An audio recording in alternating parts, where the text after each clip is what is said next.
Good evening, everyone. Welcome to the YouTube channel of Arihant Academy. My name is Pallavi, and I represent the English department of ICSE section. And here we are today to discuss or revise two topics of our English literature syllabus. And the two topics that we are going to discuss for today are the first one is 9 gold medals, and the second one is the Little Match Girl. Now, since in our literature paper, the poetry section comes before the prose section, therefore, we are going to revise 9 gold medals first. So, let's begin.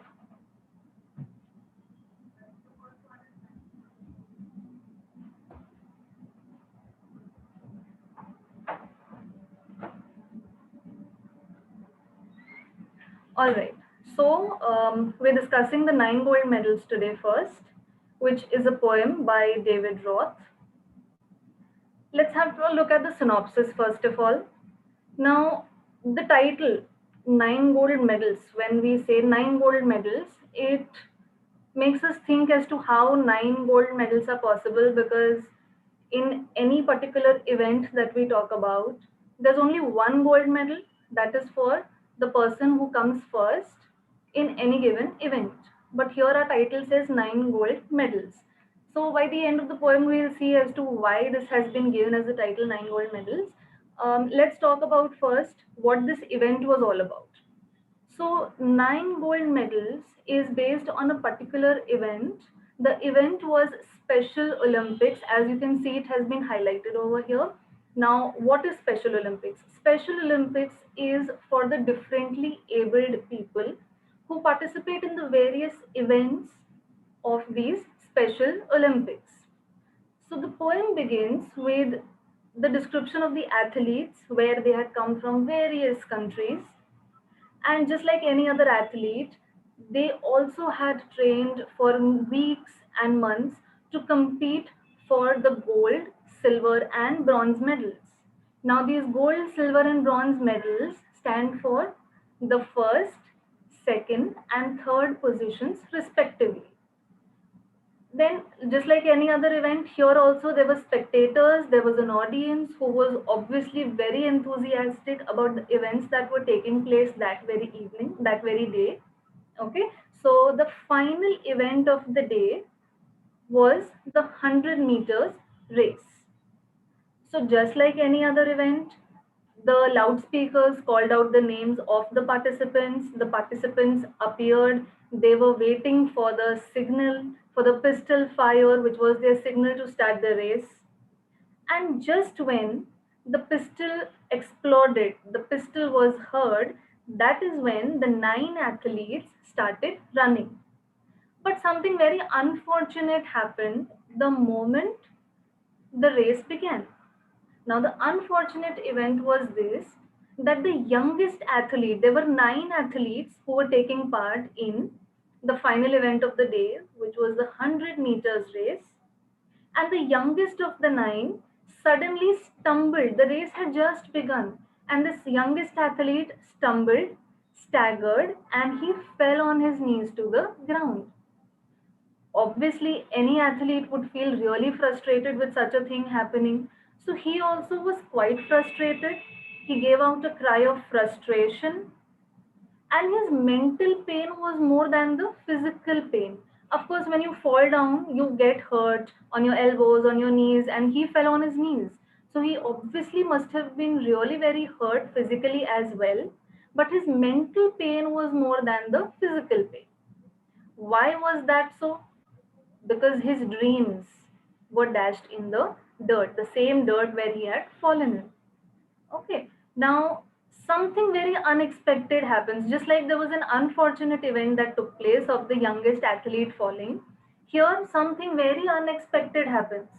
And that unexpected turn of events is the other 8 athletes that were running, they suddenly realized that something has happened and they stopped in their tracks. They were running, obviously everybody must have been on a different position. They just stopped there where they were, and they turned. When they turned and they saw that the youngest one had fallen, all of them turned, walked towards the youngest athlete who had fallen and then helped him. How did they help him? By lifting him to his feet. And once he was lifted to his feet, all 9 runners, they joined hands, and the 100-meter race was now reduced to a walk. All of them held hands, and instead of running, all of them hand in hand started walking towards the finish line. And just like any other event, you will always have a banner when there is an event taking place. A banner will always be there to announce what event is happening. So, like we saw in the first line of the synopsis, that it was a Special Olympics event that was happening, the banner also said Special Olympics.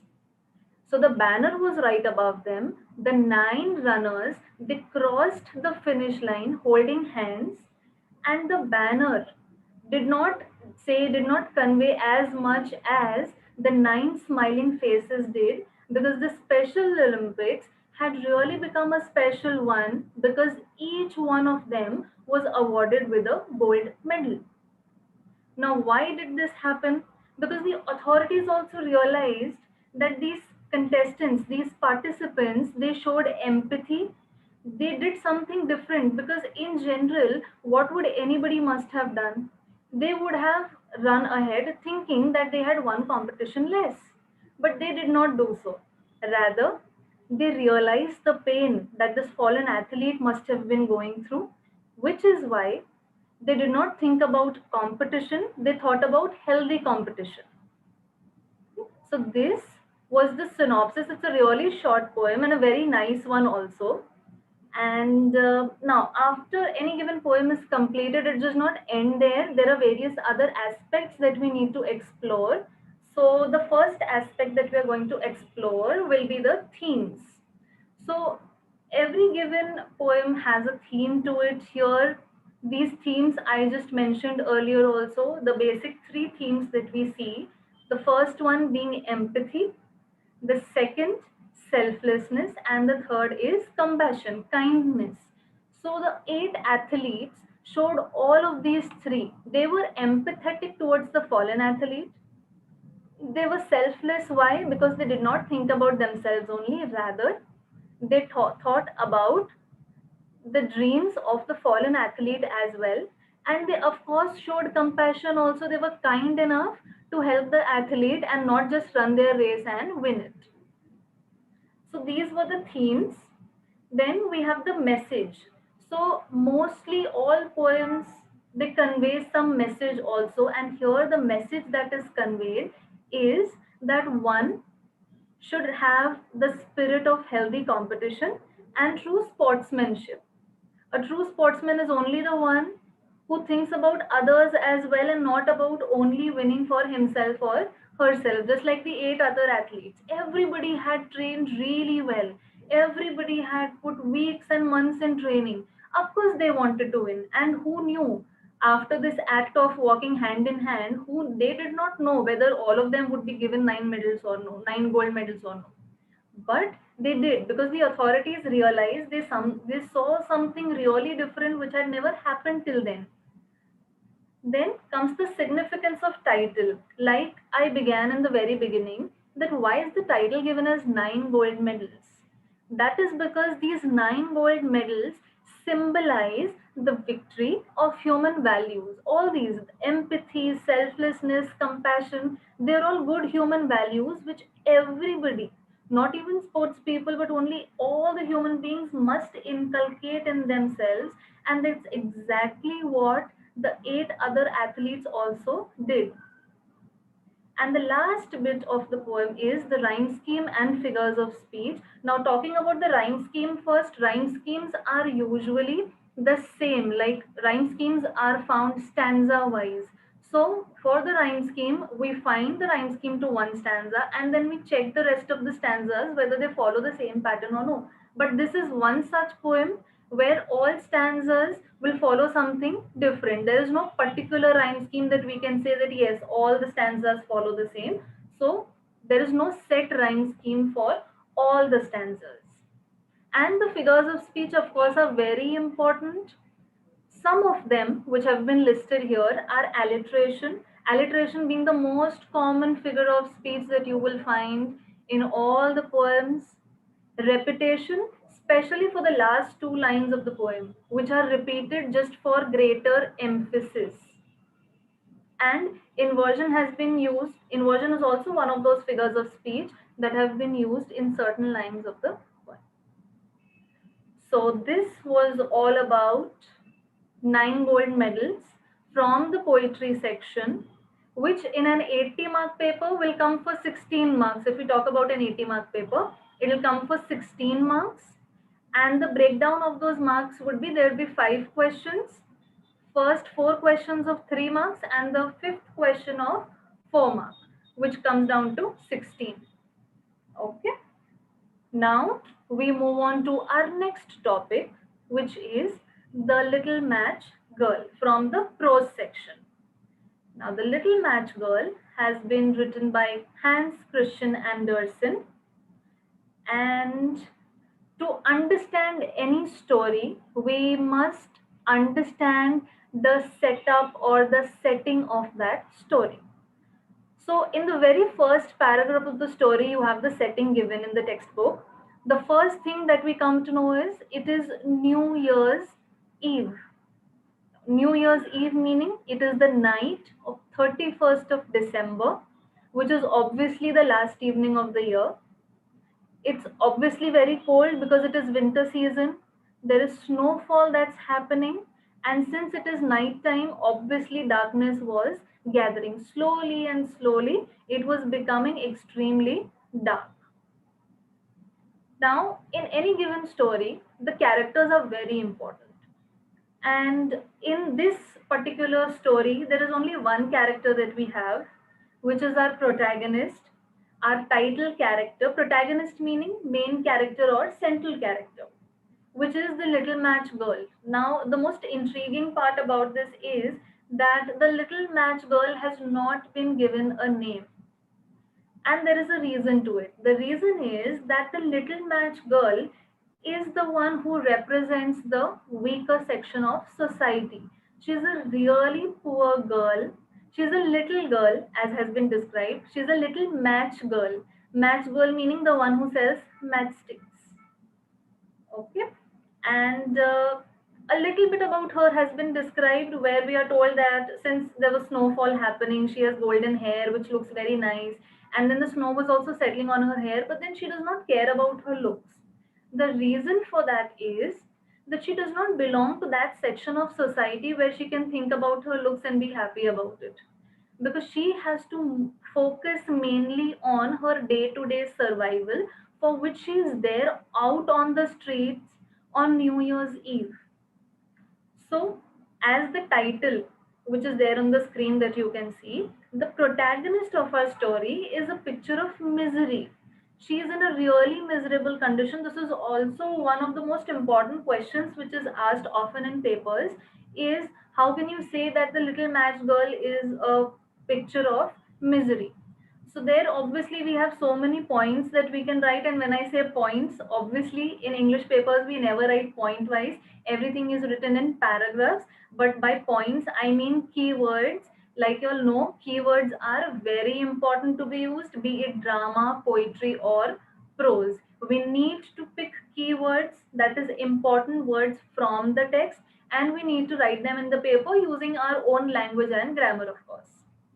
So coming back to the protagonist, our little match girl being the picture of misery, she was on the street bareheaded and barefoot. She had nothing to cover her head. She was not even wearing slippers. And why was she not wearing slippers? Was because she did not have one of her own. She was wearing her mother's slippers. Now, if any of us wear our mother's slippers, obviously talking about a little girl for that matter, the little girl was wearing her mother's slippers, which was obviously very big for her feet. So while she was on the street, there were two carriages that were driving really fast, and she had to escape that. So she was running, and while trying to escape that, she lost the slipper. So one was lost in that way, and the other, when came out of her feet, a random boy on the street just ran away with that other slipper, stating he would use it as a cradle when he would have children of his own. Therefore, now she was on the street, bareheaded and barefoot, and because it was really very cold, her feet were going red and blue with that cold atmospheric condition. So, like I said, she's a little match girl. She was wearing an apron, and in that apron, she carried matches with her. Some of them were in her hand, also, just like we also see some of them selling things on the street. They have some things in their bag, and then they have some things in their hand also to display what they are selling.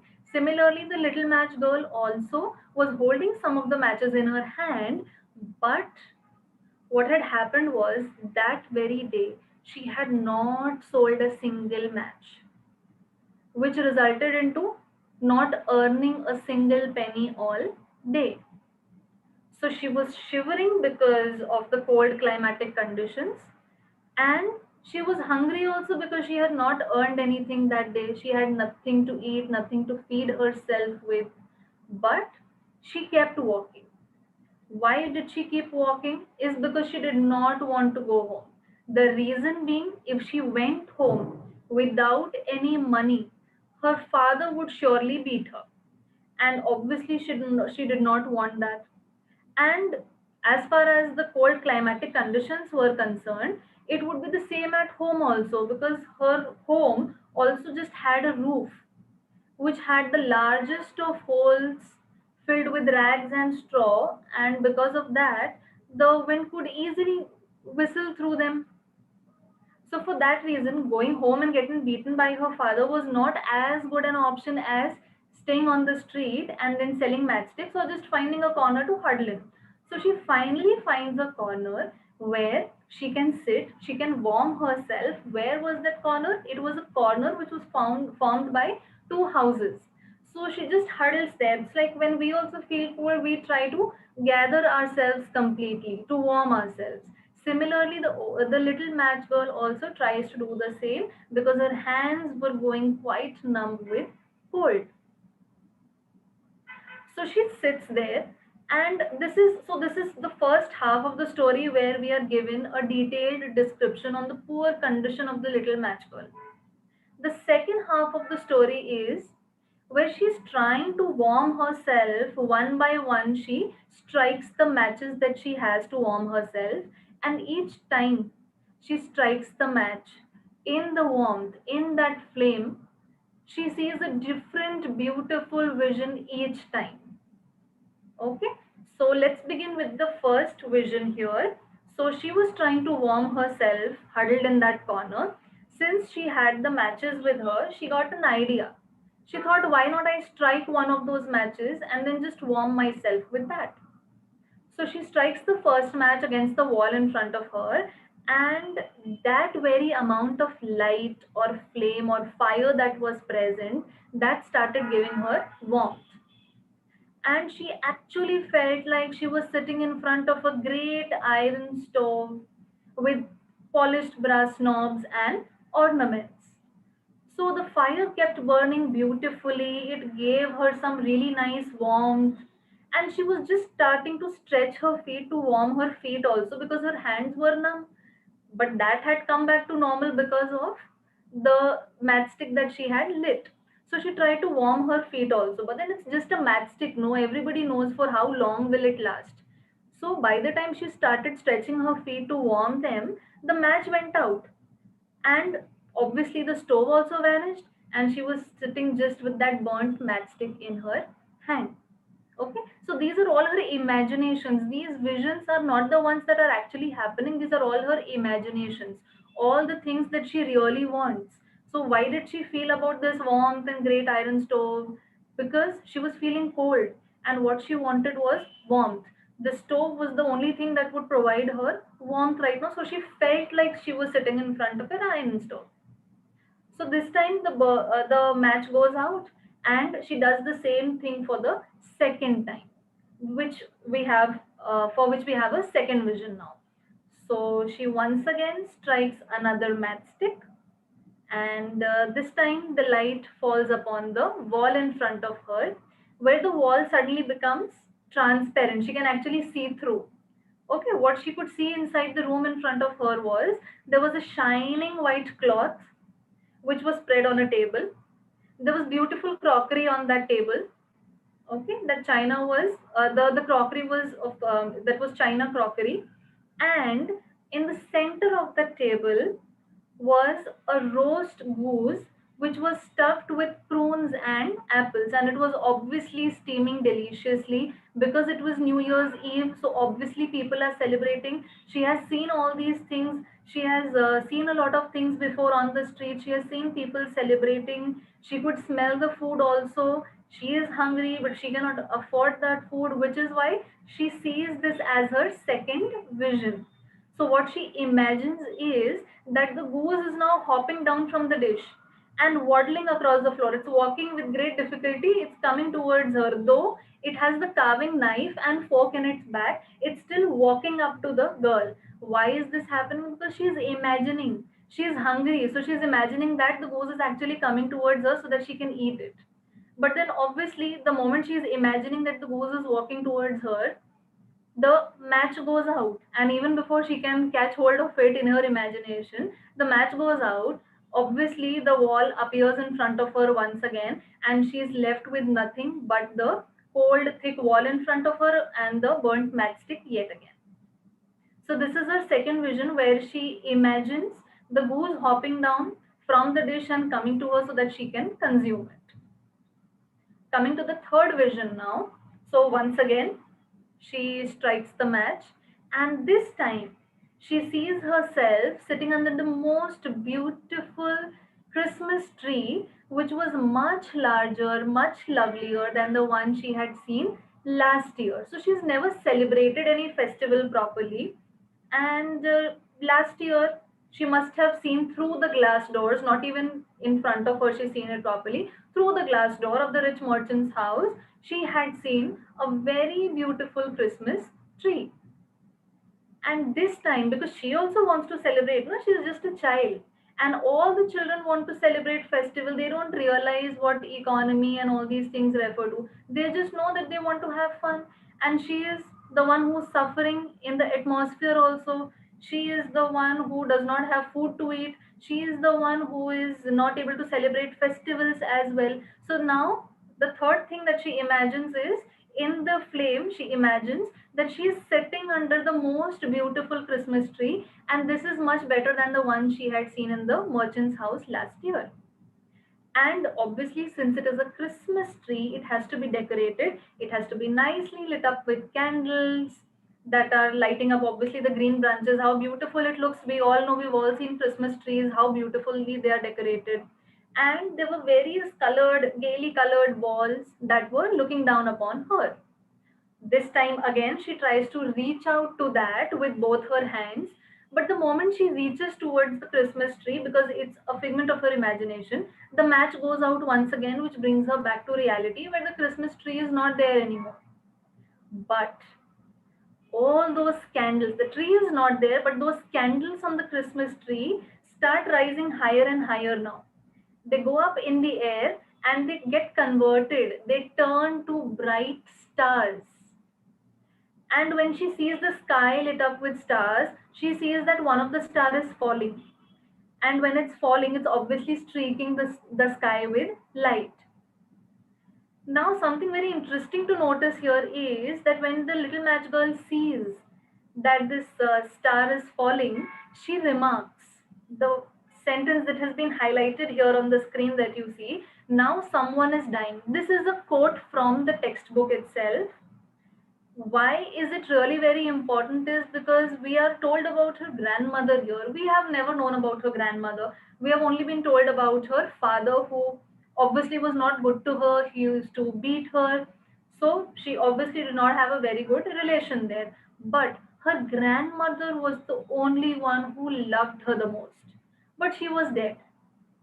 Okay, so looking at this falling star, she recollects what the grandmother had told her. And the grandmother had told her that whenever a star falls, there is a soul going up to God. So remembering her grandmother, seeing the falling star, she says that now someone is dying.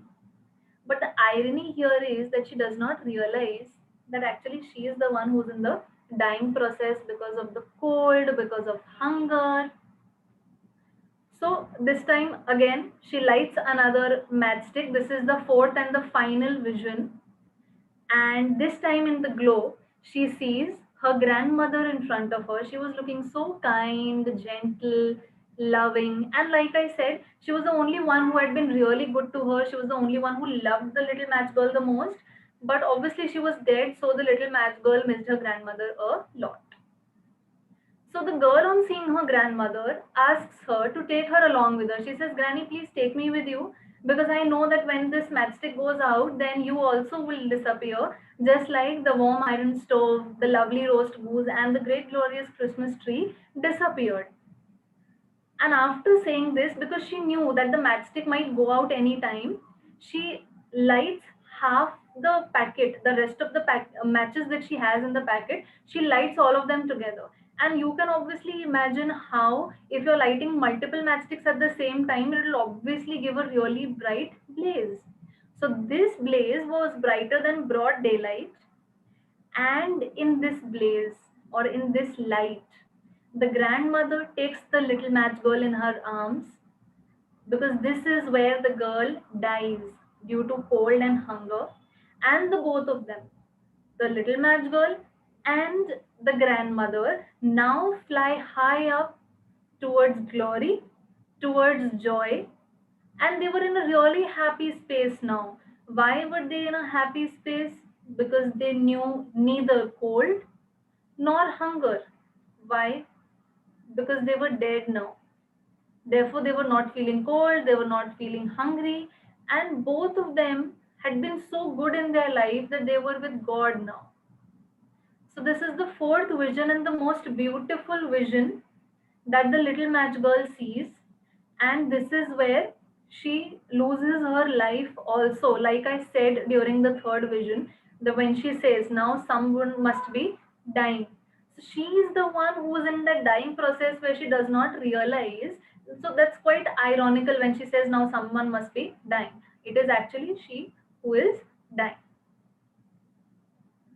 Now we come to the last bit of the story where she is already dead, and the night passes. Next morning, when people come out of their houses, the people see the girl sitting right there because her dead body was lying still there, and she was found in the same corner. She was huddled like that, and though she was lying there dead, in her dead body also the facial expressions were very nice. She had smiling lips. Why? Because the last vision that she had seen was of her grandmother, which made her really happy. She died also smilingly, and she had rosy cheeks because obviously because of the cold and the happiness that she had in her.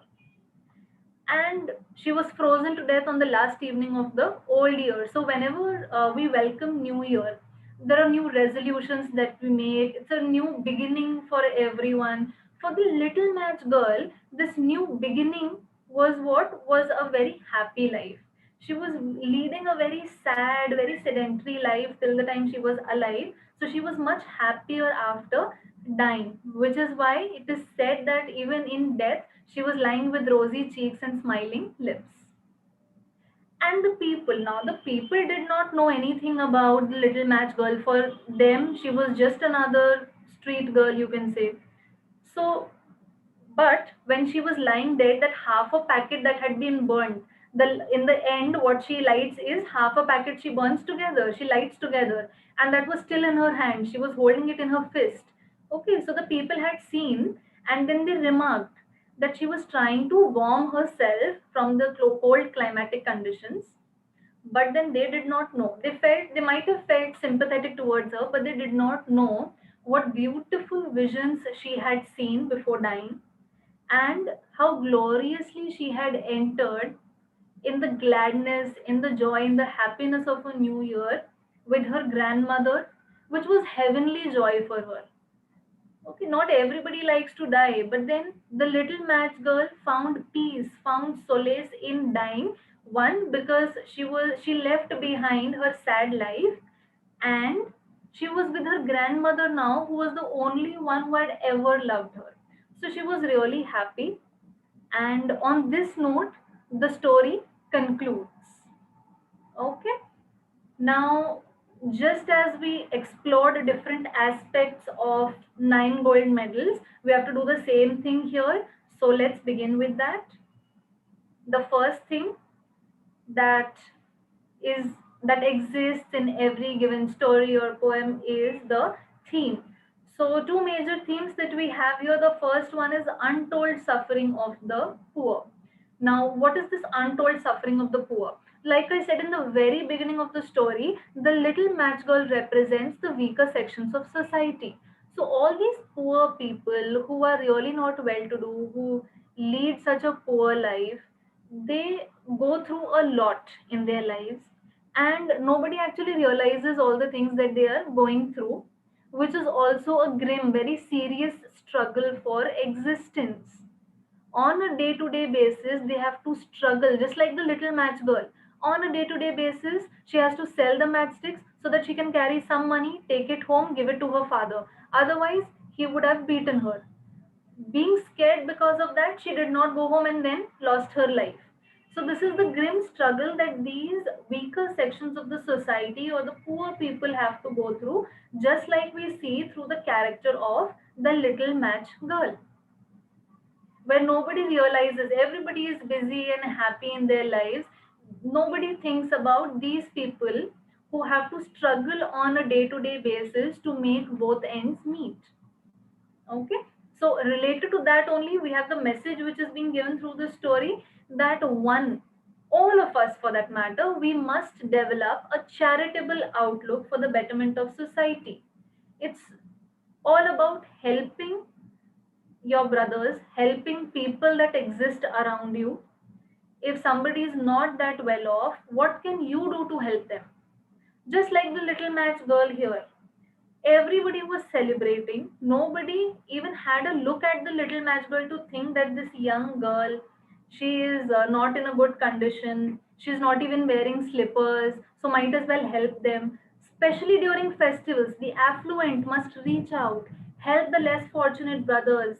Especially during festivals, we are not the ones who should keep celebrating festivals just because we are enjoying, we have the money. No, we should be helping others as well, the unfortunate ones, the ones who cannot afford.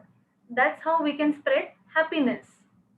And that's exactly where we get our significance of title also from, like we've done for the 9 gold medals also, the significance or the appropriateness of the title. So how is the title appropriate? The little match girl, the entire story, if you see, is revolving around the little match girl and her struggle for existence. Therefore, the title is really appropriate. Obviously, you cannot write only one line in your answers. You need to elaborate using points, using instances from the entire story. You need to frame answers for a minimum of 3 marks, because, like I told you, for the 9 gold medals, stories also come for 16 marks. Now, for stories, you can get two kinds of questions in an 80-mark paper. One will be in the same pattern as I told you for 9 gold medals, which is going to be 5 questions, where first 4 questions are of 3 marks each, and the fifth question is of 4 marks, making it 16. And the last question that actually comes in an 80-mark paper consists of 3 questions only. The breakdown of those marks is 4, 4, and 8, which again brings it down to 16. So a minimum of 3 to 4 mark answer you will have to prepare for the significance of title or message or themes. These that you see on the screen are pointers on which your answers will be based, because this is literature. Nobody can dictate to you the exact answer, because literature is not about learning. Like I always say, literature is all about understanding. You understand the text, you understand the story, the poem, the themes, message, everything you understand, and then you write it on paper according to however you feel like, using your language, whatever comes in your mind. Using all those points, you need to frame your own answers. Okay. So this is where both the topics for your upcoming test, 9 gold medals and the little match girl gets over. And I hope you'll have liked the revision session. There are going to be more lectures for other subjects as well. That's all from my end for the day. Thank you very much.